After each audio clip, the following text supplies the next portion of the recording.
Assalamualaikum warahmatullahi wabarakatuh. Selamat bertemu kembali dengan bahasa daerah yang minggu yang lalu telah kita menyimak cerita cekak, tentang cerita cekak ya, yang pada hari ini akan kita lanjutkan lagi pada sesi materi nyemak struktur teks cerita cekak. Mari kita awali dengan bacaan basmalah. Bismillahirrahmanirrahim. Masih anak-anak. Baiklah, langsung saja ya. Tugas pertemuan yang ketiga ini kita belajar struktur teks dari cerita cekak itu. Ini bacaannya dia kudu bisa sebagaimana di buku teks. Buku paket ya. Sause maca teks cerita cekak mau bakal tinemu perangan teks sing diarani struktur teks. Jadi bacaan tadi ternyata ada bagian-bagian gitu. Ada bagian-bagian yang namanya struktur teks. Itu bagian-bagian itu apa saja?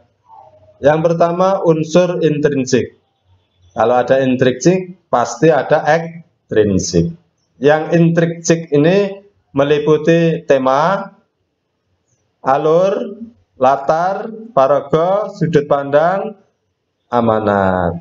Nah, ini 7 ini enggak ada ini. Nah, tema ini apa? Yaitu gagasan atau ide sing dadi underane cerita. Tema itu bakune cerita, jejere subjeknya cerita.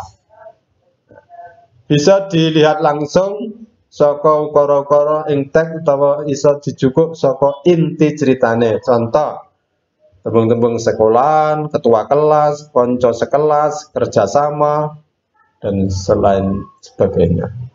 Ini menunjukkan tema, berarti pendidikan, kok sekolahan, kok ketua kelas, kok ndak ing pasar, wong dodolan, badhe rugi dagangan sayuran, makanya itu mungkin masalah ekonomi. Nah, ini masalah pendidikan. Oh, kalau gitu temanya pendidikan ya, cocok.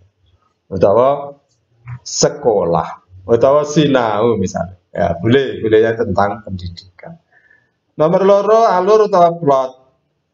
Apa?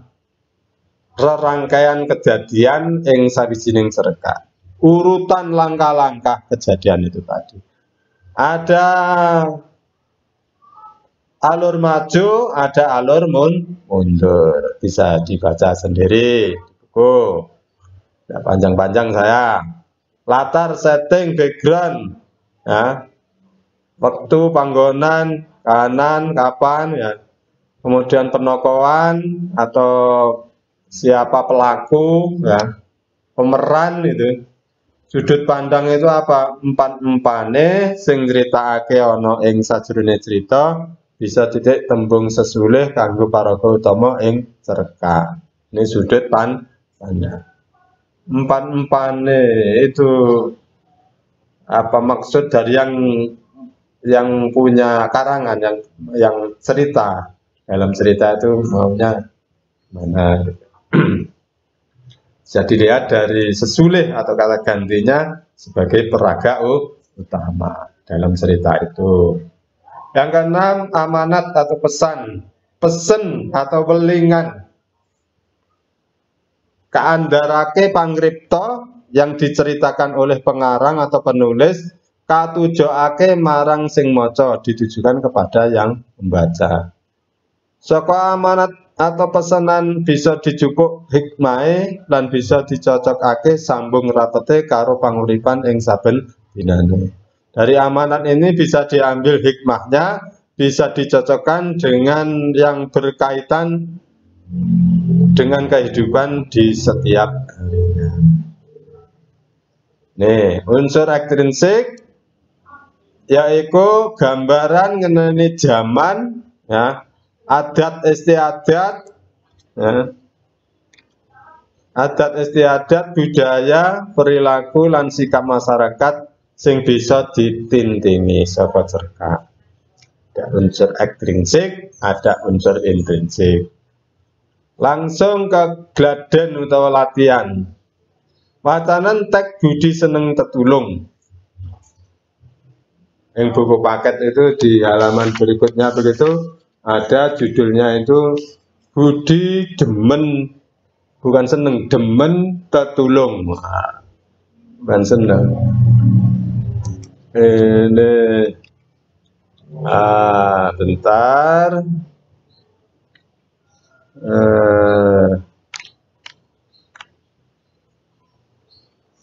Demen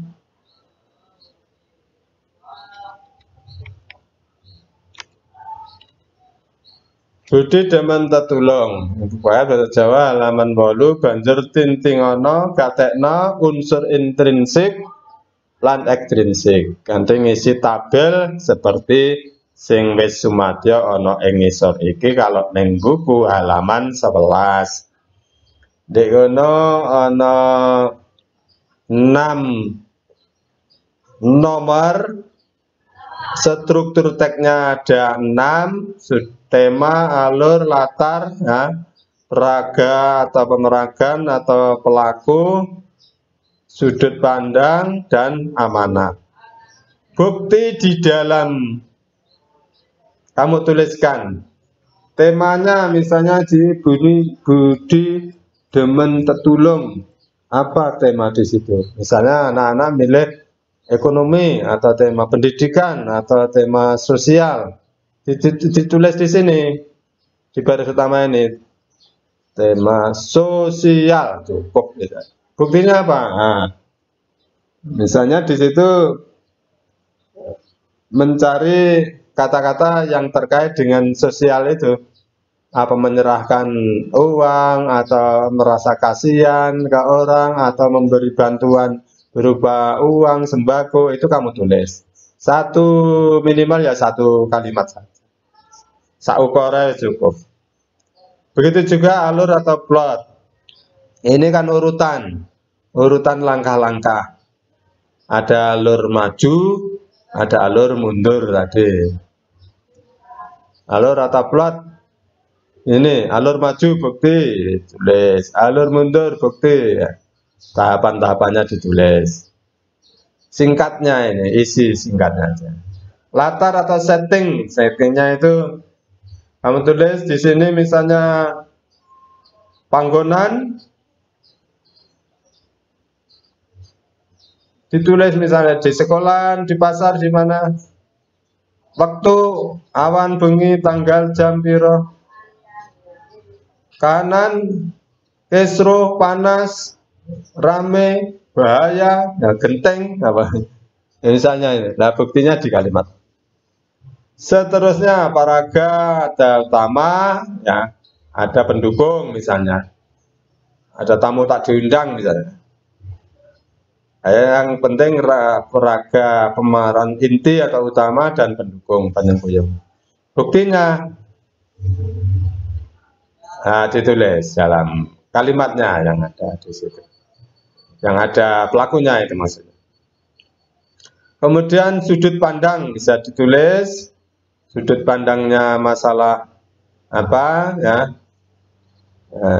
Berkaitan dengan judulnya, masalah sosial, bantuan apa, misalnya sumbangan apa gitu.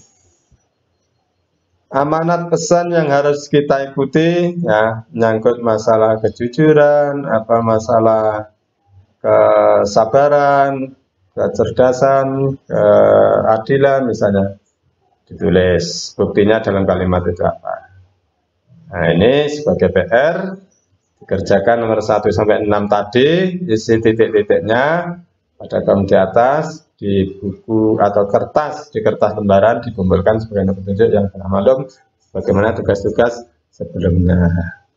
Itu saja, kurang pahamnya anak-anak bisa saling tanya, konsultasi sama temannya, diskusi, saling memberi, saling menerima kepada teman-teman atau keluarga.